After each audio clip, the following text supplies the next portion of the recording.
Bapak Ibu Persekutuan Kemitraan yang diberkati Tuhan, selamat malam, Shalom. Kita akan ada dalam ibadah di malam ini. Untuk itu, marilah kita berdoa. Bapa di surga, kami bersyukur atas kasih dan kebaikan-Mu dalam hidup kami. Di saat ini Tuhan, kami sebagai laki-laki dan perempuan gereja, kami akan ada di dalam ibadah. Untuk itu, Tuhan, berkatilah ibadah kami ini dari awal sampai pada akhirnya. Biarlah mau jadi seturut dengan kehendak-Mu. Saat ini juga Tuhan, kami akan membaca dan merenungkan kebenaran firman-Mu. Biarlah firman-Mu dapat menjadi kekuatan dan pedoman dalam kehidupan kami. Dalam nama Tuhan Yesus kami berdoa. Amin. Bapak, Ibu, Saudaraku yang kekasih, pembacaan kita di malam hari ini terambil di dalam kitab Amsal 25.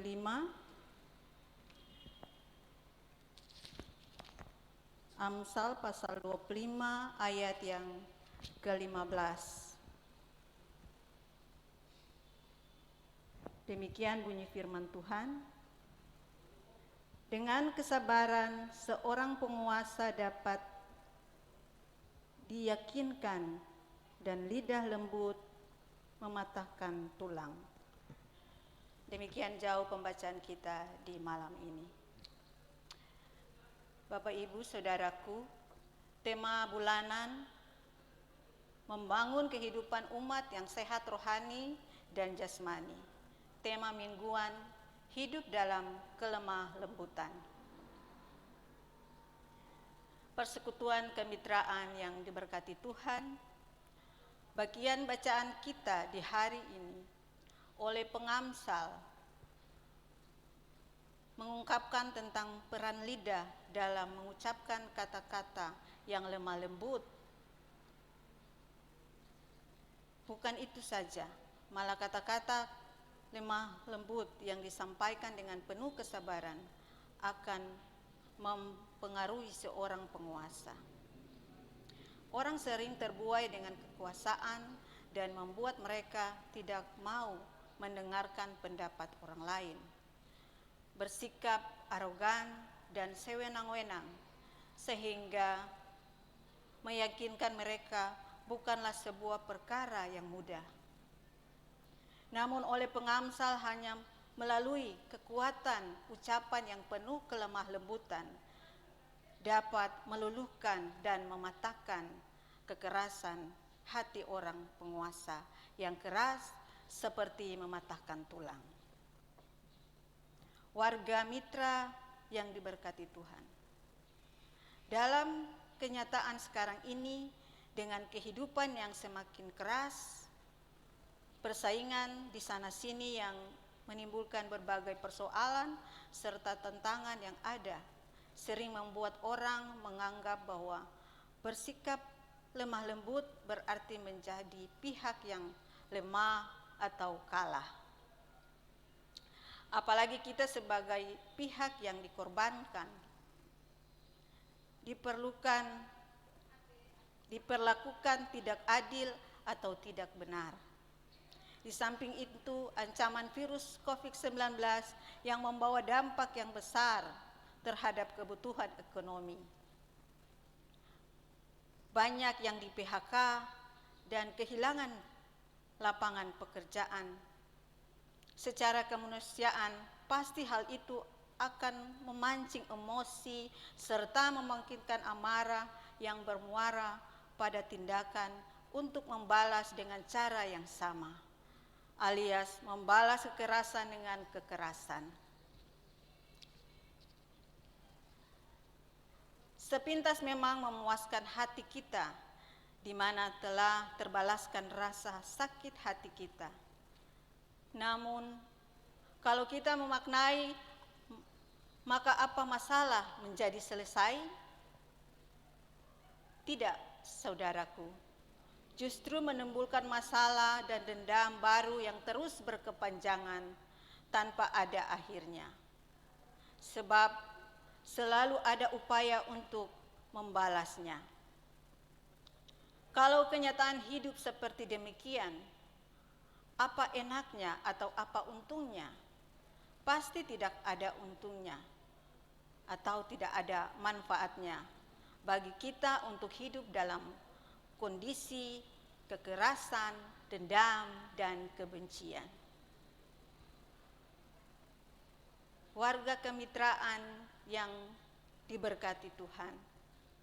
Untuk itu, nasihat pengamsal ini penting dengan selalu meminta hikmat Tuhan dalam menuntun kita untuk berpikir, berperasaan yang bermuara pada ucapan dan perkataan kita yang lemah lembut.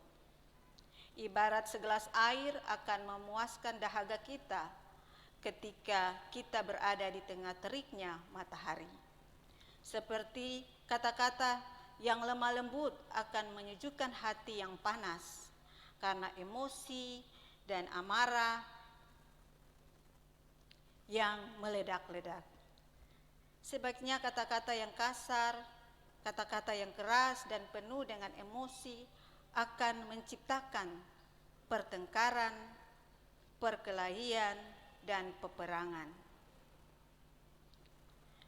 Dengan kata-kata dan akta yang lemah lembut akan menjadikan kita menjadi pengikut Kristus yang diberkati untuk menjadi berkat untuk orang lain. Tuhan Yesus menolong dan memberkati kita untuk melakukan firman-Nya. Kita akan memberikan persembahan syukur.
Bapak Ibu, kita akan ada di dalam doa syafaat. Mari berdoa. Puji syukur kami naikkan kepadamu ya Allah kami atas segala kasih sayang-Mu dan kebaikan-kebaikan-Mu yang terus kami rasakan sampai saat ini. Sebagai laki-laki dan perempuan gereja, kami menyadari sungguh Tanpa pertolongan-Mu kami tidak bisa berbuat apa-apa. Untuk itu kami datang kepadamu menyerahkan segala tugas dan tanggung jawab pekerjaan kami. Kami sebagai bapak keluarga, sebagai imam dalam rumah tangga, maupun dalam tugas dan pekerjaan kami, Tuhan, biarlah Tuhan memberikan kami sehat dan kuat. Tuhan memberikan kami berkat atas rumah tangga kami. Dan biarlah lewat pekerjaan-pekerjaan kami, kehidupan kami semakin diberkati oleh Tuhan. Tuhan Yesus, kami juga menyerahkan kehidupan perempuan-perempuan gereja dengan tugas dan tanggung jawab kami sebagai ibu rumah tangga, sebagai pekerja swasta, pegawai negeri. Tuhan juga memberkati tugas-tugas kami, biarlah kami mampu untuk melakukannya. Dan biarlah lewat tugas kami tetap diberkati oleh-Mu Tuhan.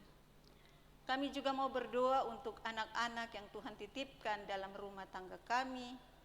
Tuhan memberkati mereka mulai dari kandungan sampai pada masa pertumbuhan, sampai Tuhan pemuda dan remaja.